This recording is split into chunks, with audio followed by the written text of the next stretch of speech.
welcome back to another episode of Card Talk, a podcast where we spend a little bit of time talking about cards from Lord of the Rings card game. I'm your host, Dave Walsh. And I'm Grant Thompson, just along for the ride. And I'm your other host, Ted Bannock, and I love talking about cards. Do you, Ted? I do. I love, sometimes I'm actually free to choose the cards that we're going to be talking about, and I'm really excited to do that when we get to the card later on. But first, we're going to take a moment to thank our patrons. Yes, thank you, Ted. You never miss a segue. You never miss it. So, thank you. And also, the patrons here are also free to choose to decide whether they want to become a patron or not. And if you are interested in becoming a patron, right here, you can see the website that I put up there, patreon.com/cardtalk2018. But you cannot choose to be a patron and have it be free because you need to donate something to gain that status. Right. Just point that out. Right. And as of the recording of this show, we have 17 patrons. We have Sean, Russ, Robert, Rob, Phil, Dominic, Mike, Matt, Lewis, Kyle, Justin, Joshua, Joseph, Jason, David, and Daniel. And don't forget, with the new opened up tier, we have the Ready Teddy tier. If you want to become a patron at the Ready Teddy tier, that way you can call Ted Ready Teddy or any other word that rhymes with ready. Feel free to donate at that tier. We opened up a couple weeks ago. Nobody yet has joined. So. No one yet has decided to take that tier. But the incentives are so high. I know. I'm really hoping we should list some words that rhyme with Teddy. Sweaty Teddy. Mm-hmm. Freddie Teddy. Betty Teddy. There's a few. You can take your pick. Yeah. David, do we have a minimum? What's the lowest tier? Do you happen to know that off the top of your head? The lowest tier is a Citadel Custodian at the $1 a month. It's just per month. It's not per episode. So even if we put out all stuff, and there's no commitment, right? Someone could donate for a month or two, and then they could turn off and join again, right? Yep. So so if the Card Talk community could do me a favor, we like to acknowledge all our patrons every single episode. We love doing it, and we thank you guys. But I really want to see David struggle with that list. I want it to be really, really uncomfortable. So just be really great if all of you, if every single person could just sign up for 1 month, so the list is just obscenely long, and then we're gonna make David read the whole thing on an episode. And that's it. You can just stop. That's it. You just give $1. If everyone just gives $1 just to to give me the a hard show, time. just to give David a hard time, I would really appreciate it. That'd be really great. Quick PSA. Yeah. Okay. Okay, so that sounds like something that I would love to try to. I don't know. I don't know how I feel. I want to make just you remember, our that patrons are free to choose, but to do this or to not do this, and so are the audience. The patrons are also free to choose whether or not they want to join me on my weekly live stream on the weekends. All right. So Grant, for the past month or two, you've been running weekly live streams on the weekends based on availability of the people that are interested in doing this. So all our patrons get first crack at hanging out with Grant, and sometimes me, sometimes Ted, but always Grant. So that's always nice. So if you're interested, I'm sure Grant will reach out to you. Send us a message via the Facebook group. Either direct message me on Facebook, email me at cardtalk2018@gmail.com. I'll put that right up here too, cardtalk2018@gmail.com. And we'll sort something out. Yeah. Well, that's probably the longest intro to a show that we've ever had. That's cool. Probably because we needed a little filler here to talk about the card that we're going to talk about. So, Grant. Nonsense. Yeah. Grant, what's the card that we're going to talk about today? Maybe I don't know if anybody's picked up on it yet, but maybe we have, maybe we haven't. So, what do you got? Well, we are going to Tharbad, where there was a little bit of trouble, because the guys were free to choose that trouble. So we are doing the event free to choose from the Spirit Sphere, which costs 0 and has a response. After your threat is raised by an encounter card effect, reduce your threat by an equal amount. Okay, Sweaty Teddy, what do you Free think? to choose. Free to choose. Well, I'm probably going to talk the longest about this card. I have so many things to say about this card. So, David, why don't you kick it off, please? You're wearing a blue shirt. It's a spirit card. It is. So it is. you're I'm drinking out of a embodying- blue water mug here. It's Yeah, good. exactly. So you're free to choose how you want to talk about this card. And Albert Einstein also and has, Eine. Yeah, and Eine. Yeah, he's got Eine. Eine is German for one. Shout out to Dominic, who's a native German on the show. Anyways, free to choose. Here's the thing. I look at this card and I say, as a primarily solo player, that this card doesn't make the cut in a lot of my decks, in any of my decks actually, because I feel like that solo deck is struggling, is already struggling to make. I don't know.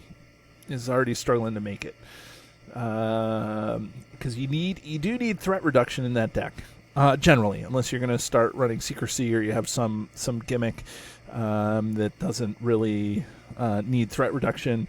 Lore Aragorn, for example, or Spirit Frodo, or not Spirit Frodo. What do I want to say? Leadership Frodo. Yeah, is the one with the threat reduction. So.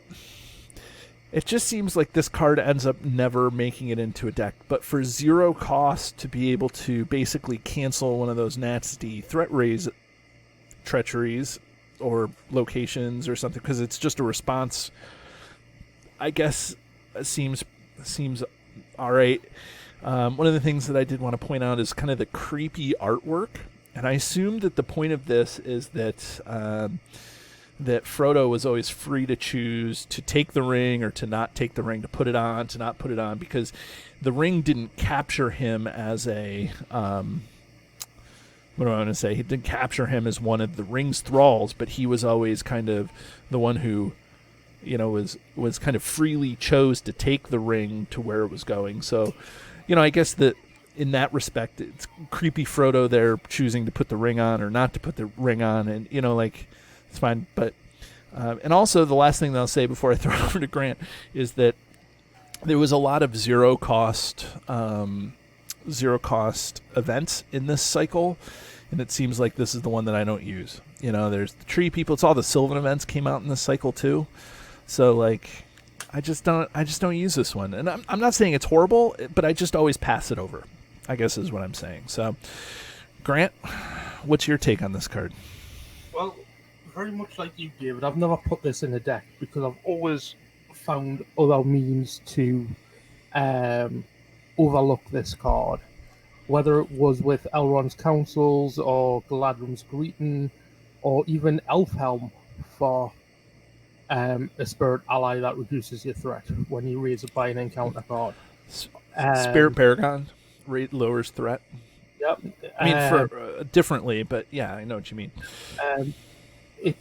It's all different ways of lowering your threat, which this card does after you take a threat raise. And yes, if you're raising your threat by an astronomical amount, if you doing Journey, the Ring Goes South from the Saga campaign, you could end up raising your threat by the number of allies you control. This card would help in that situation. We had a game on Saturday with the Wandering Took, and he ended up threatening out because we had that. So I can see the benefits to it, but again, I think it's in niche situations that you're going to use it. Generally speaking, there's better ways to go about getting threat reduction in your deck, for my personal opinion. Grant, you say that there's better ways to getting threat reduction. Yes. But I am going to toss it over to Ted, because Ted is going to argue that point, I would guess. So, Ted, what do you... I looked on his face, I would agree with that. Yeah, he may not argue threat reduction, but I feel like Ted is... he's going back to his cardboard of the rings roots. So go ahead, Ted. Hey, yeah, this is not a card you guys just want to stick in your bike spokes, okay? All right, you guys gotta give. I never said I was sitting in bike spokes. It's just going to sit and find a fodder. But yeah, binder fodder, whatever term you're free to choose whichever term you like, but they're all wrong. So this card it's got a lot of utility, and I will say that Grant, yeah, you do have a point where some scenarios lend themselves to more threat reduction than others. There are a couple, there's plenty of scenarios where there's like no doomed cards.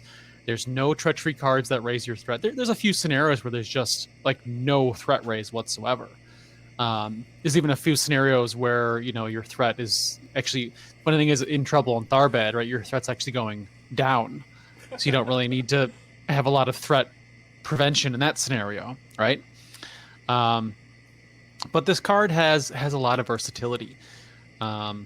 I think it's in the right sphere, and its greatest strength is that it's 0 cost. So if you're running just a single spirit hero and you're looking for ways to mitigate your threat raise, this is your answer. And I found it to be an answer to a lot of treachery cards in the game. There's so many treachery cards in the game. Grant, you started to name a few that this card effectively cancels, at least for if you're in solo, it takes care of the card completely.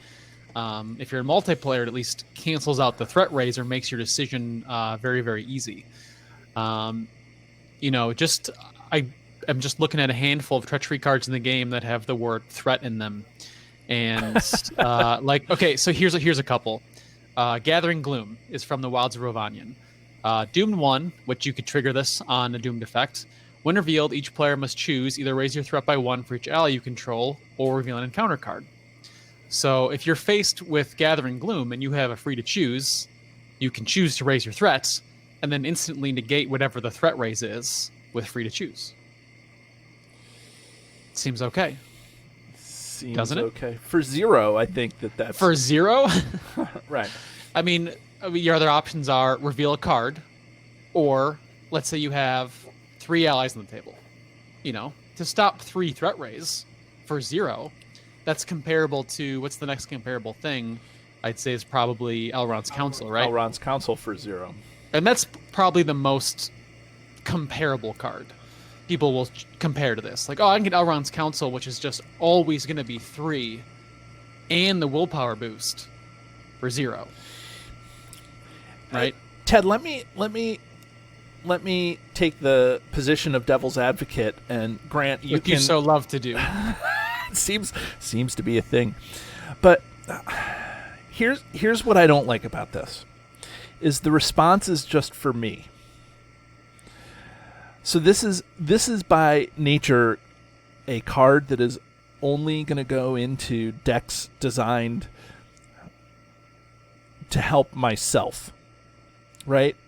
Like, I get it, in multiplayer you want, you still need to help yourself sometimes.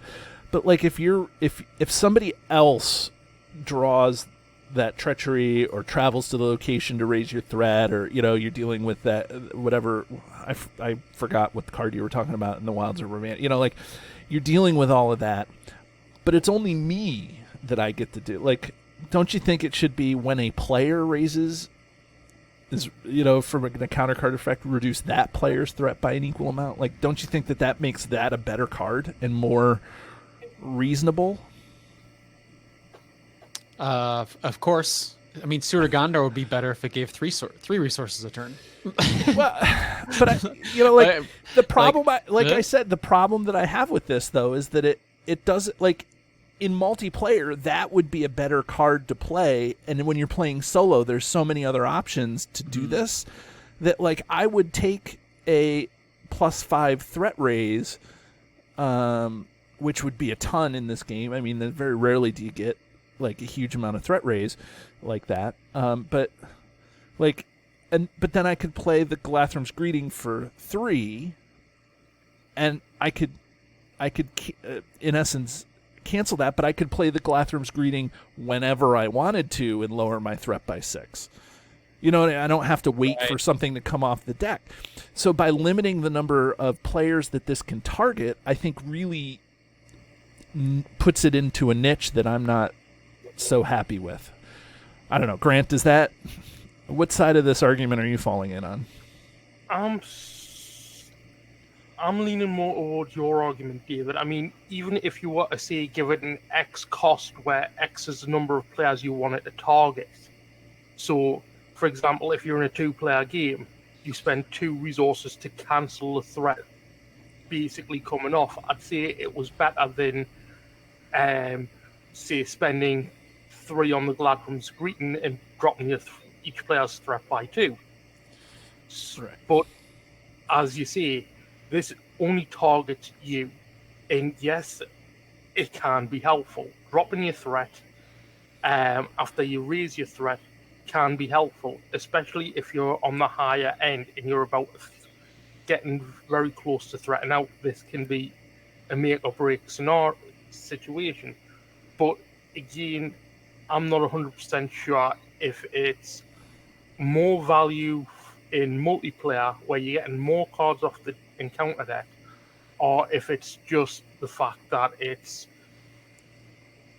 don't want to say it's poorly designed, but I think there's changes that could be done to it to make it more viable for players to use it more often.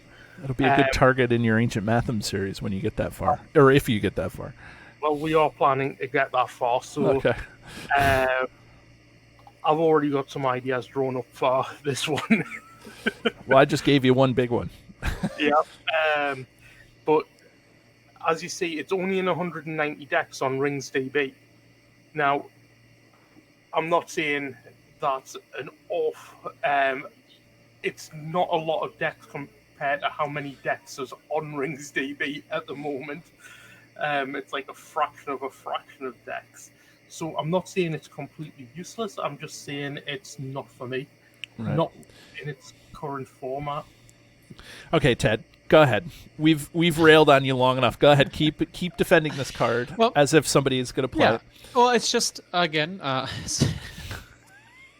someone's going to play it. I play it. Lots of people. 190 people play it. Right. Or it's just one guy that plays it 190 times. I don't really know. Right. One guy. Ted built 190 decks in preparation for this show. It's, it just kind of depends on the deck that you're running. Are there other ways to get threat reduction? Of course. Elrond's Council. There's some great heroes. Spirit Baragons, Spirit Mary, Galadriel. Again, other in-sphere, if you're running Spirit, you have lots of great heroes to choose from that have ways to reduce your threat more consistently than, drawing this card from your deck, of course. Are there other wider effects that are pretty good? Sure. Secret Vigil from Tactics. You put that on an enemy, and that reduces every player's threat by the printed threat of that enemy once you kill it. And as long as you find a 2-threat enemy, one's kind of weak, but if you get 2 or a lot of times 3, sometimes 4, that's pretty great, right? So you get a lot of versatility and weight there for a lot of mileage for one resource compared to this card.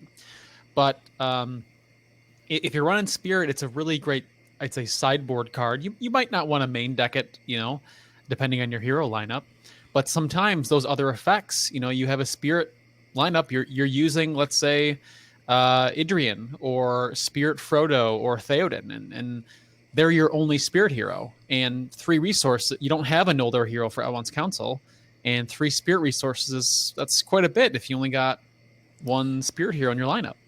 So I'm just saying, consider looking at this card. It stops, again, a lot of treachery cards.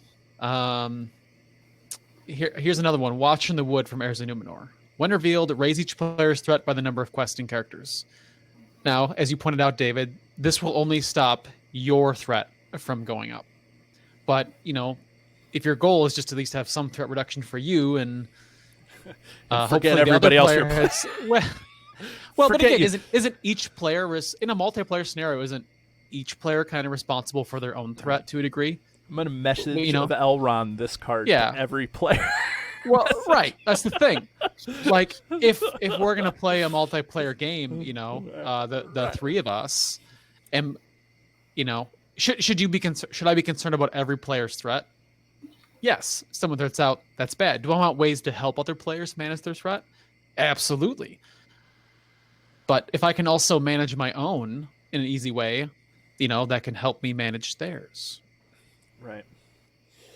Now, I mean, and what the does list this- is just the list is so long. Pillaging and burning, Voice of Isengard. Each player draws a card. Each player raises his threat by 1 for each card in his hand. There's so many. Injured Companion, Tragic Discovery. Raise your each player's threat by the threat of the active location. Like easily, this card can be a like 0. that's one of the. Yeah. I feel like raising threat is one of the kind of the stock things that encounter cards do. Like, you know, like there's obviously a way that the encounter deck is trying to kill you, right? Like, you know, there's boss enemies and land location lock and, you know, the searching and trapping. And I mean, there's all sorts of ways, but I feel like, you know, kind of the basic standard thing is we're gonna try to kill you by raising your threat, right? Not everything, but I think that if a card is, you know, and there's probably some shadow effects that also raise your threat, right? You know, yeah, there's plenty of shadow cards that just say raise your threat by 2 or raise your threat by 1 for each enemy engaged with you. In the Khazad-dûm cycle, there's in the big box in the Khazad-dûm cycle in the Dwardelf cycle in the Khazad-dûm box, there's the location that's just doomed 5, or treachery that's just doomed 5, and that's it. It's like doomed 5, done. Like is it Watcher in the Water? Disturbing the Waters? Yep, that's the one. Yeah, it's the one. This Right. is just, again, it only helps you, as you pointed out, but still, I mean, it's for 0. There's not much work. You just need to have the card draw to fuel, to have it in your hand and play it. And this helps with cards like Hobbit Pipe, right? So every time you lower your threat by an event card, you get to draw a card, Hobbit Pipe. Yes, because technically this card, your threat is going up by a certain value, and then this card is reducing it back down by that same value. Right. So it is stopped by there are certain locations, certain scenarios that say when a player reduces their threat by X amount, reduce that a threat to 1. So for example, this card doesn't work so great with Hero Saruman. Yeah. Thank you, Grant. Word. Yeah. So you have to be mindful. There's scenarios like that. But those stop all threat reduction, and this card's just looped into that. So would you say that this is a card to consider when you're building a deck, or would you have this on the fringe and say, maybe this would be a good, or is this a tech card, I guess is what I'm saying? Like when you're building a deck, do you put this in, or do you just say, I need to tech against these big threat raises, so I'm going to put it in now? Yeah, it's certainly a strong tech card. That's a great point. It's very strong if the scenario is consistently raising your threats through dooms, through when reveals of treacheries. There are locations that raise your threats. And just as a rules point of view, I'll point out, I remember someone playing, and Caleb Grace, the designer, was answering a rules question about this card, because we were playing, I think, what's the epic multiplayer where I think it's Attack on Dual Guldur. Has an effect on the stage, on the quest stage, like side 1A, where it's like each player can raise their threat to like draw a card and gain a resource or something to that effect. Like you raised your threat to do something. Right. Caleb said, well, if you're wondering what this card does, if you're wondering what this card stops, like look at the card that's causing the threat raise. So this card will not work on Boromir, because your hero Boromir, right, which action, raise your threat to ready him. If you look at the back of his card, he's a player card. Right. So if the quest card has some effect to raise your threat, which there's a lot of scenarios that do that. Sure. Ghost of Framsburg comes to mind, a bunch of other ones. This does not work on that. Right. But anything that has an encounter card back, so a shadow card, right, a treachery, a location, this card works on. Right. And I was just thinking, even for the new players who are trying to figure out tech against Escape from Dol Guldur, those there's one of the, is it the Shadow Key that raises your threat to Yes. an extra 2 per round. There's also the Banks of the Anduin. I think that is that the location that raises your threat an extra 2 per round. No, that's Gladden Fields. Oh, the Gladden Fields. Okay. Does an extra 1. The bank, I guess the Banks of the Anduin is the one that goes back on the top of the deck. Yeah. But so there is even there's a storied history of the game just throwing threat raising at you as kind of a general way to lose. Oh, certainly. Some scenarios, as you mentioned, that's their whole thing. Their whole thing is just, we're going to try to threat the players out. Yeah. They just pile it on. What scenario did you say, Grant?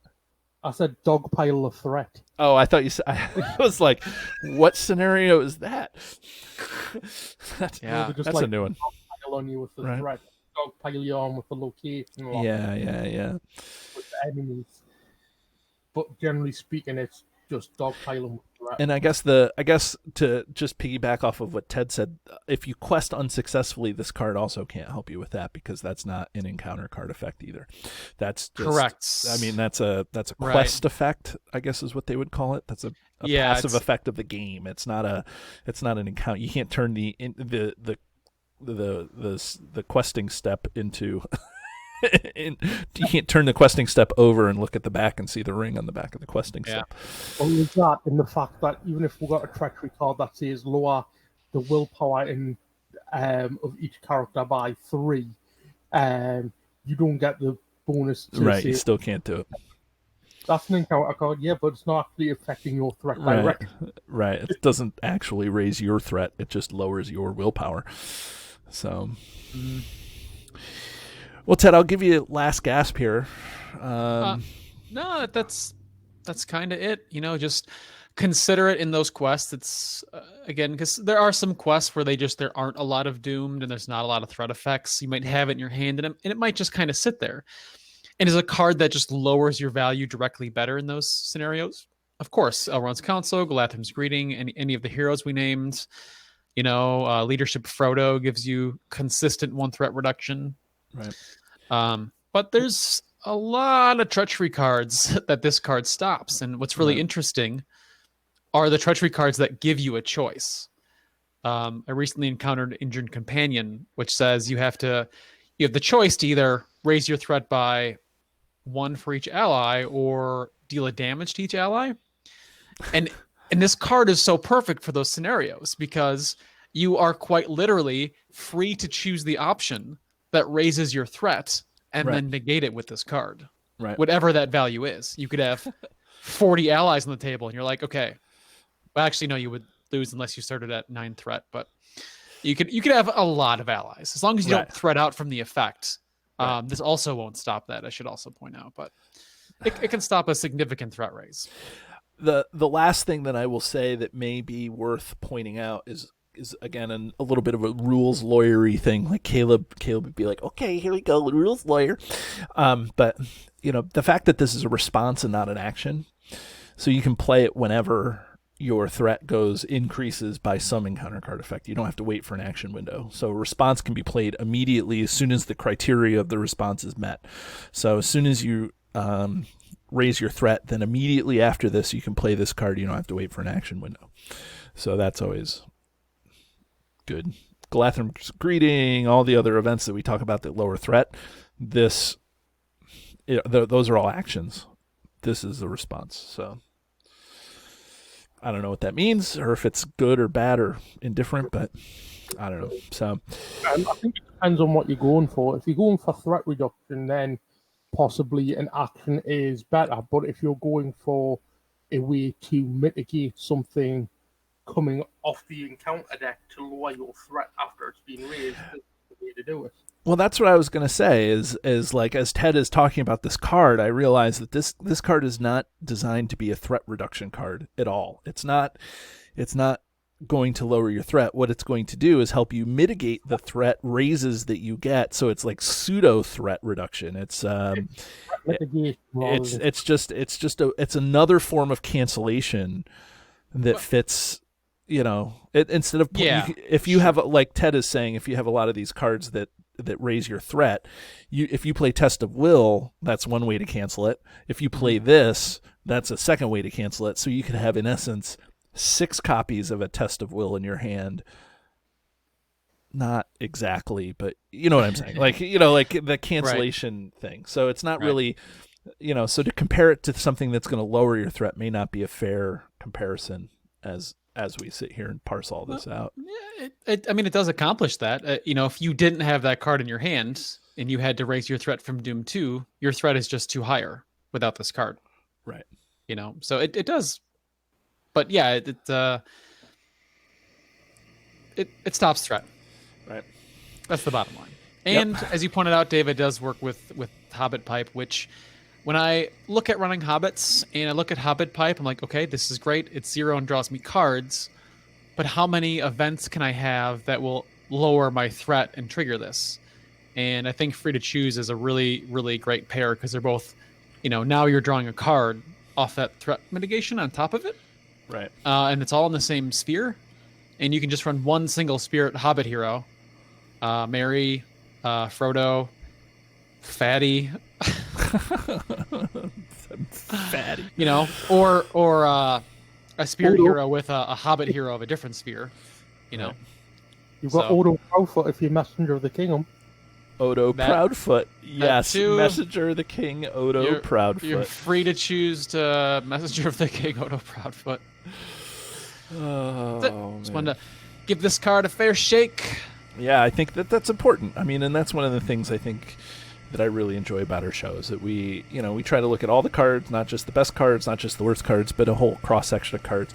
In this card, I probably wouldn't necessarily look at too much, but this show. You know what I mean? So, should we ring this guy? Yeah, let's ring him. Yeah, there's yeah, I mean, it's got the one ring on it, so I think I know my answer. But let's ring it. Okie doke. So, for anybody who doesn't know, is new to the show, or has just plain old forgot, we have a highly scientific yet arbitrary system where we ring a card on a scale from 1 to 10, where 1 is the one card to rule them all, or the best card in the game, one of the best cards in the game, or to 10 rings, which we throw back into the fiery chasm from whence it came. Again, thanks, Phil, for all that. And I don't know. Grant, I'll let you go first. Oh, how nice. Yeah.